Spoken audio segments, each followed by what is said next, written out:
Le 10 août 2025, une frappe israélienne a frappé Gaza, emportant avec elle la vie de 5 journalistes d'Al Jazeera. Parmi eux, Anas Al-Sharif, un reporter de 28 ans, reconnu pour son engagement à relater les souffrances du peuple palestinien. Des journalistes, armés uniquement de caméras, ont été ciblés comme des terroristes lors de cette attaque israélienne devant l'hôpital Al-Shifa, un lieu déjà saturé de douleur et de désespoir. Cette tragédie n'est pas un incident isolé. En effet, depuis le début du conflit, près de 300 journalistes et travailleurs des médias ont déjà perdu la vie. Un chiffre qui fait froid dans le dos, surtout quand on le compare aux conflits majeurs de l'histoire.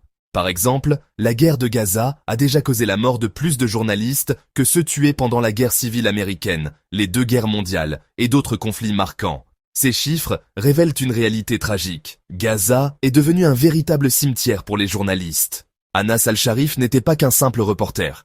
Il était la voix des sans-voix, un témoin des horreurs de la guerre. Sa couverture des événements à Gaza a permis au monde de comprendre la réalité des Palestiniens. Sa mort, qualifiée par Al Jazeera de s'attaque préméditée sur la liberté de la presse, représente une perte inestimable pour le journalisme. Les réactions n'ont pas tardé. Reporters sans frontières a exprimé sa colère, affirmant qu'Anas était le reflet des souffrances palestiniennes. En effet, il était bien plus qu'un journaliste. Il incarnait l'espoir et la résilience d'un peuple. La communauté internationale commence à réaliser l'ampleur de cette tragédie, mais il est essentiel de se rappeler que chaque journaliste tué représente une histoire inachevée, une voix qui ne sera plus entendue. Alors que les tensions entre Israël et le Hamas continuent d'escalader, la situation humanitaire à Gaza se détériore. Les appels à protéger les journalistes dans les zones de conflit se multiplient, mais que se passe-t-il réellement sur le terrain ? Avec une moyenne de 13 journalistes tués par mois, la pression sur les autorités israéliennes pourrait augmenter, mais cela suffira-t-il ?